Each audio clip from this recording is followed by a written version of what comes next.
Test, test. Nice. I'm not transcending. I'm not sure if you can tell, but what you see in front of you is a fully integrated person.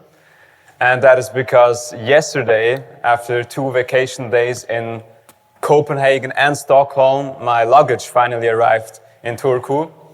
So I'm very happy that I can present today as a holistic version of myself. And I'm going to be talking about the role of subjective experiences in psychedelic-assisted therapy. And I would not do my duty justice as a Swiss psychologist if I didn't start my presentation with a quote from this guy. And this was really a quote that is really important to me and was at the beginning of this project that we did. And he once said that psychologically one understands nothing that one has not experienced oneself. And I think that's a beautiful quote, and I hope you see how this relates to the discussion that I'm going to be talking about today.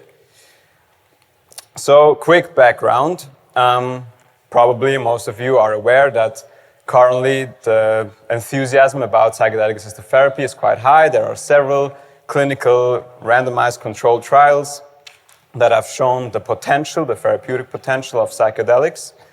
And I would say it's fair to say that there's an agreement that psychedelics do work for some patients in some instances and help with several different diseases. Where there's not so much an agreement in the field is regarding the question as to why they work. And there's this beautiful review paper by Van Elk and Yaden where they list all the, or maybe not all, but most of the explanations that have been proposed so far to explain the therapeutic mechanisms underlying psychedelic-assisted therapy. And as you can see, there are plentyfold. For the purpose of the discussion today, I'm going to categorize them very broadly into neurobiological explanations and phenomenological explanations. And what I mean by phenomenological explanations is that the therapeutic value of psychedelics is sort of associated with the experience that you have on psychedelics. So the fact that you can have an emotional breakthrough, or you talk to your ancestors, or you have a mystical experience. So the phenomenological perspective would argue it's the experience on psychedelics that you have. This is the therapeutic value. The neurobiological perspective argues, well, maybe the phenomenology is important, but maybe also not. They argue that psychedelics induce neuroplasticity, and that by itself can already be enough to facilitate psychological healing. And they also point out some of these psychedelic experiences are dangerous, or for some people they are excluded from studies because of the psychedelic experience, not because of the neuroplasticity that they induce. And so that's a really relevant discussion in the field right now. And there are even people arguing that you should just take the psychedelic experience out of the psychedelics and just have them be a psychoplastogen. This discussion is captured perfectly in this issue of ACS Pharmacology, where literally on one page they argue that the subjective effects of psychedelics are necessary for their enduring therapeutic effects. And on the very next page, Olson argues that the subjective effects may not be necessary for their enduring therapeutic effects. So that's where Helena and I saw a research gap, and we posed the question, are the subjective effects of psychedelics therapeutically relevant from the perspective of the patient? So this is a very important add-on that I hope you keep in mind in the remainder of this discussion. Also, this is photoshopped. Do not go looking for that paper because it doesn't exist yet. How did we go about answering our research question? You saw this graph before from Helena too. We are very privileged in Switzerland insofar as since over a decade now, psychedelic-assisted therapy is in some instances legal. And so we have a fairly nice patient sample that did not receive psychedelic-assisted therapy in a clinical setting where they have weird cables sticking out of their skin and need to answer weird visual analog scale questionnaires, or are in an MRI, but they can actually just focus on the psychedelic therapy. And so we contacted practitioners, so physicians, asked them to recruit the patients, and then they received an online cross-sectional survey that took about 1 hour to answer. And in the survey, our goal was to assess, well, are the subjective effects of psychedelics therapeutically relevant from the perspective of the patients? And how we went about trying to answer that question is we took several measures that are established in the research field to assess psychedelic experiences. And we first asked them, have you experienced these phenomena that these measurements assess? And if you have, were they therapeutically relevant? So for example, the 5D-ASC is a very broad questionnaire that assesses altered states of consciousness. It has items like, I felt like outside of my body. Then they were first asked, did you experience that? If they did, on the next page, they were asked, how therapeutically relevant was that for you? And they could rate that from -3, which would have been therapeutically detrimental, to 0, which would have been therapeutically irrelevant, to +3, which would have been therapeutically very helpful. And we also assessed the emotional breakthrough inventory and the psychological insight scale and the challenging experience questionnaire. And then we also had some open questions, which I'm very happy for, because now I can also provide some cool quotes.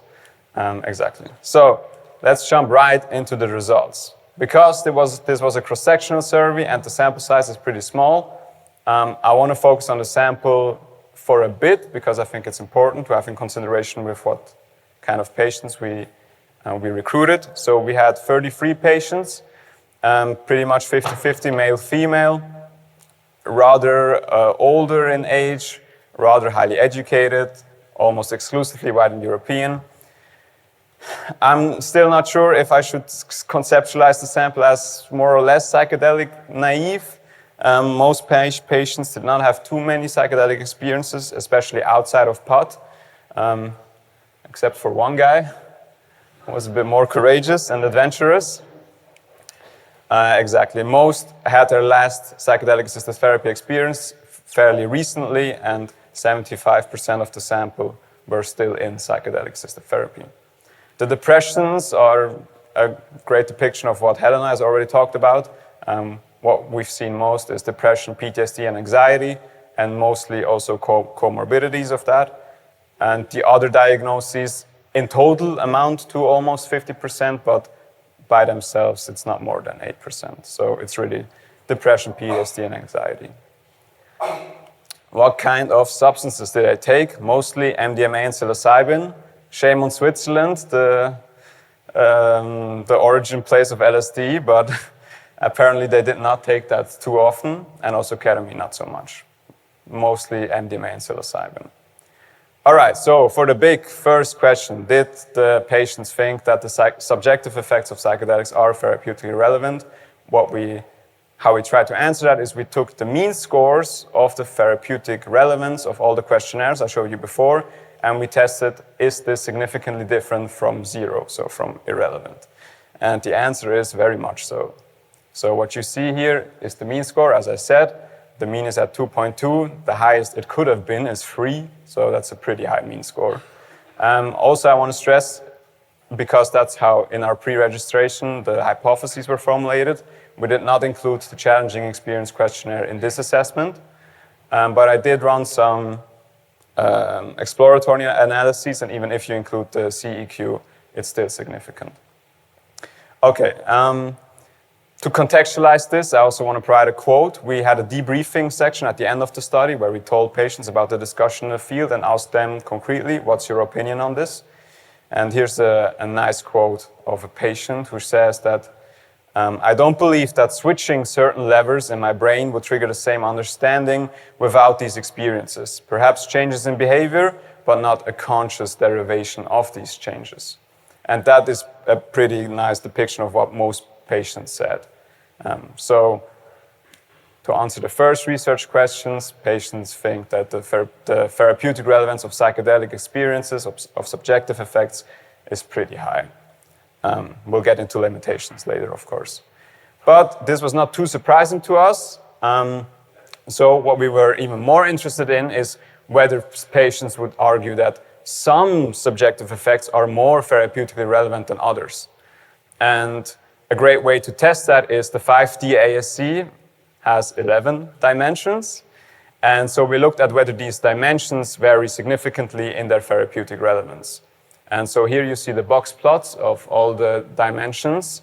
And the first thing you see is a pretty high spread.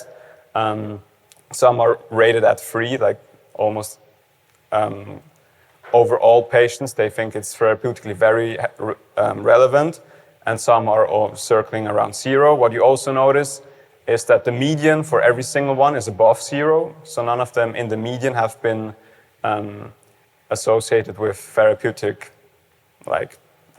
danger or being detrimental psychologically. And what you also notice is that I forgot to name the dimensions, but I didn't forget that. I want to play a quick game with you and have you guess which one of these 11 dimensions was rated as the highest therapeutic relevance. So now is your chance to show your psychedelic knowledge. Any guesses? And as you can see, it's rated extremely high. So almost all patients thought this was therapeutically very helpful. You can just shout out, don't be shy. Unity. Spiritual experience. Yeah. Very nice. Kurt Stocker got it right, but you all had nice guesses. It was blissful states, was rated as the highest therapeutic relevance. This was fun, right? So we do it again.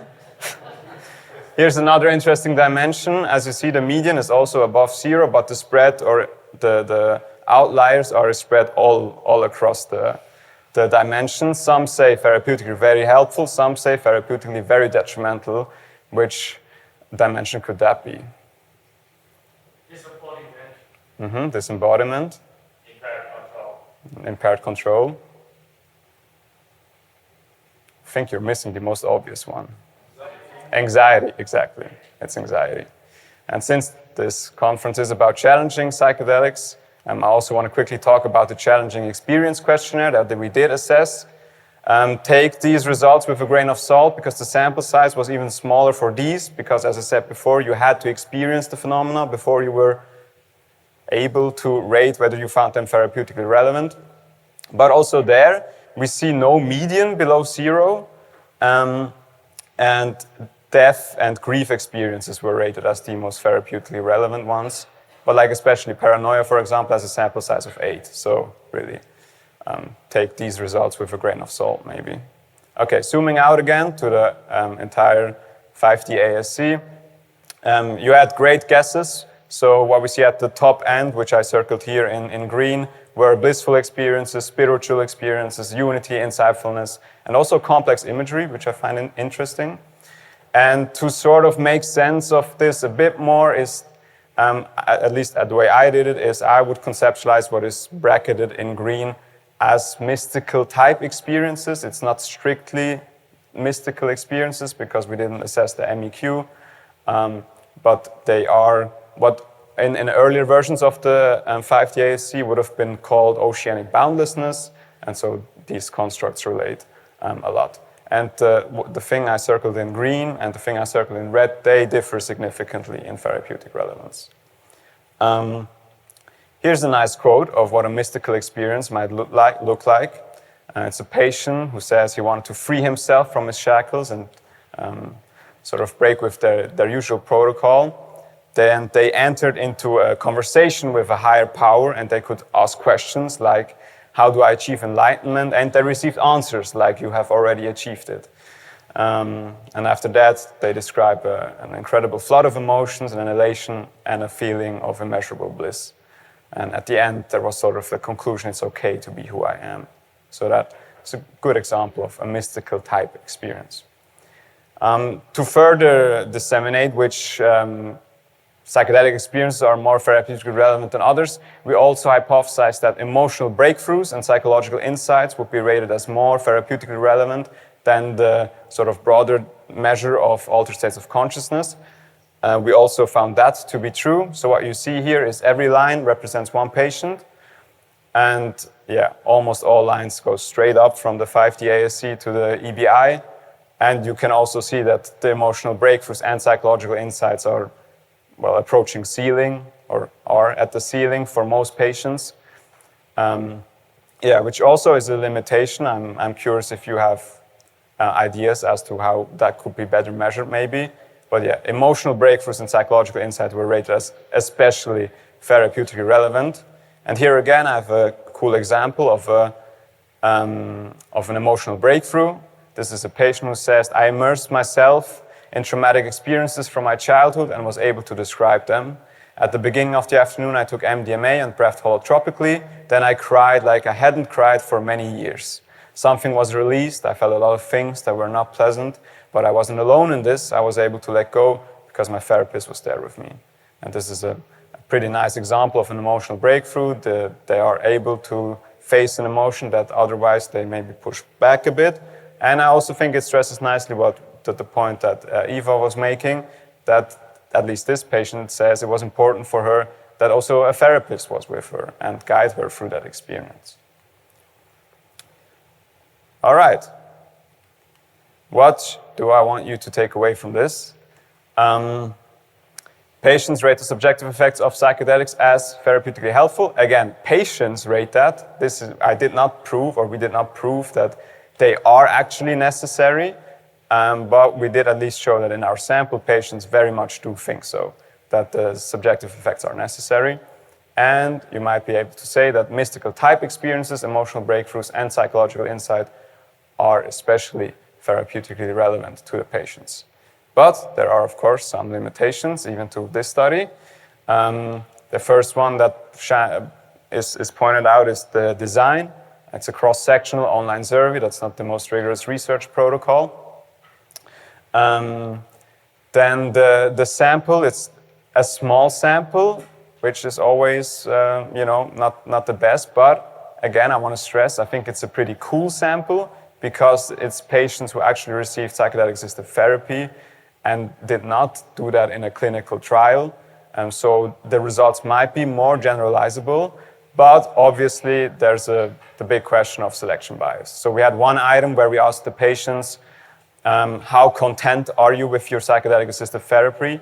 And out of 33 patients, 32 said that they were content to very content with the therapy. So it's highly likely that this is not a perfect representation of the actual population that receives psychedelic-assisted therapy. And also a limitation that I always want to end on, they are not a miracle pill, psychedelics, but luckily the patients are aware of that. So here's a great quote that acknowledges this. This person says, "It is work. I had secretly hoped that my problems would just disappear, but at the same time I knew that it would involve work. I believe that the emotional experience and work, as well as the preparation and integration sessions in the group, are and have been the most important things for me." So nicely stressing again, the substances can be helpful. Maybe they can trigger something. They can be that spark. But the real work happens in preparation and integration sessions. That's it. I want to thank you for listening, and I especially want to thank Helena Eicher and Professor Sauzeng, who have supervised my study. I want to thank the SEPT, who made sure that we received enough patients, and I also want to thank the Psychedelic Research Organization of Zurich, who has always supported me. I have no conflicts of interest, and if you want to contact me, that's my email. Thanks.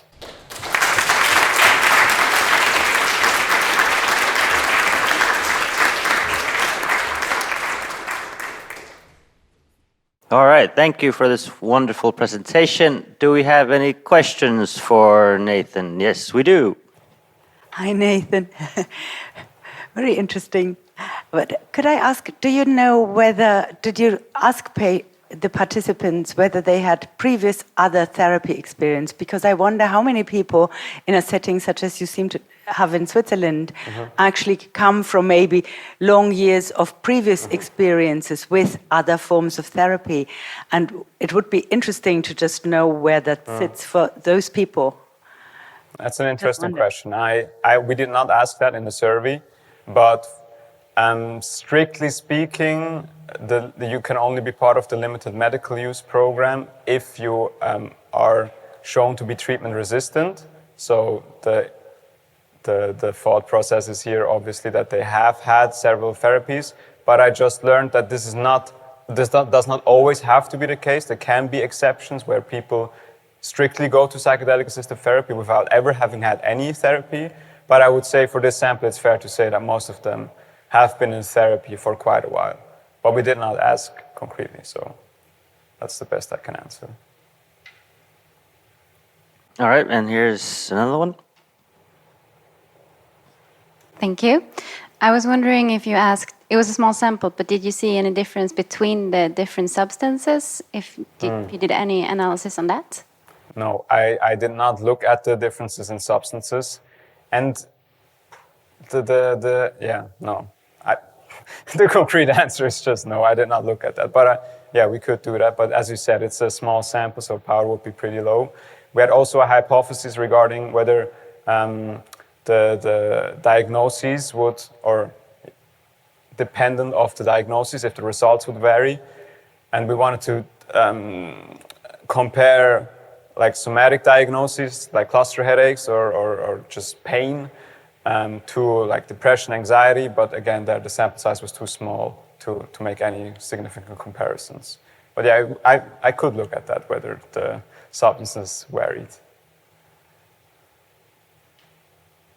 Any other questions? Here is one. Just sort of a follow-up thought to the previous question, because I think many of these, beautiful talk by the way, many of these questionnaires are not really suited to the MDMA experience, I think. So maybe taking away the MDMA ones would probably make the results still quite a bit stronger, I think. I don't think they need to be stronger though. No, but yeah, fair point. yeah, I think that's a thing that we don't really have a good questionnaire to capture the MDMA experience. Yeah, I have too little experience with psychedelic-assisted therapy, especially with MDMA, to comment on that. I have seen people who have taken MDMA who have had pretty classic psychedelic experiences with like mystical experiences and whatnot. But yeah, maybe you're right.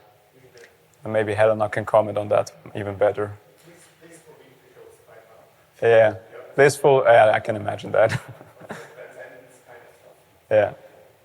I mean, my experience with therapies is that MDMA is perceived very differently, and they come with the idea of an ecstasy rave drug, and it's different often. And in both studies, the expectancy or like the inclusion criterion was that they had psilocybin or LSD. So we focused on the psychedelic, but many of them did not have only psilocybin LSD. So we couldn't even differentiate. We could potentially differentiate psilocybin and LSD, but we couldn't from MDMA because it would be a different or an additional substance that they had, right? Mm-hmm. That's true. Hey, thank you for your wonderful and very important presentation and research. This is more of a comment than a question, but I think there is the implications of your research is, like from philosophical point of view, is that this process of healing can be very meaningful in itself, that it's not just the result that in point A you have symptoms and on point B you don't have symptoms, but it's an actual like important part of the life that you go through these struggles and find the healing. And I think this is what your research points out, and I think this is also something that should be present in when we discuss psychedelics as treatment, that it's not just a pill that you take that takes away your symptoms, but it's a process and it's a very meaningful life experience. So this as a comment. Thank you. Thank you for your comment. And that's also what the quote in the beginning sort of means for me, that psychologically one understands nothing without having experienced it. Jung actually differentiates quite clearly that you can know something and you can understand something, and knowing can happen by being taught or by reading about it or whatever. But to truly understand it, he defines understanding as having to go through an experience. And for him, understanding is really what then drives psychological healing. I think that kind of goes into your point. Thanks for the comment. Any more questions? I have one dumb question. I mean, you focused on... And you're not allowed to ask it. Okay. No, I have the mic, so I'm... You focused on patients, and my dumb question is like, do you think all the therapists find the subjective effects to be relevant for the therapeutic process? I mean, It's not like what you looked at, and it's speculated, but any thoughts on that? That's an interesting question. Yeah, I obviously haven't looked at that like empirically, but I have talked with many therapists and researchers in the field, and there's even another talk today about how you should not take the psychedelic experience out of the psychedelics by Julian. So I feel like the way I perceive the field, the consensus is very much that the psychedelic experience matters. But yeah, also I want to add to that, I'm incredibly thankful for Olsen, who wrote this paper that the subjective effects may not be necessary, because that's one of the few papers that I found that actually argues for that, and he argues well, I think, and which was really helpful in writing my master's thesis, because you have to have something to argue against. Yeah, but I feel like most therapists and researchers in general feel like the subjective effects are actually necessary. Or maybe not. Do we have any comments from a therapist? No? Okay, we have another question here. Yeah, thank you for your very beautiful presentation and interesting results. One question is, of course, what would like a psychedelic therapy be just with the preparation and the integration, and having like a placebo effect? That how much has that been studied, as you know? I'm not quite sure. Okay, can you? Yeah, like because a lot of just by sitting close to a person or having an experience, especially a little bit more challenging experience, it can be different kind of challenging experiences.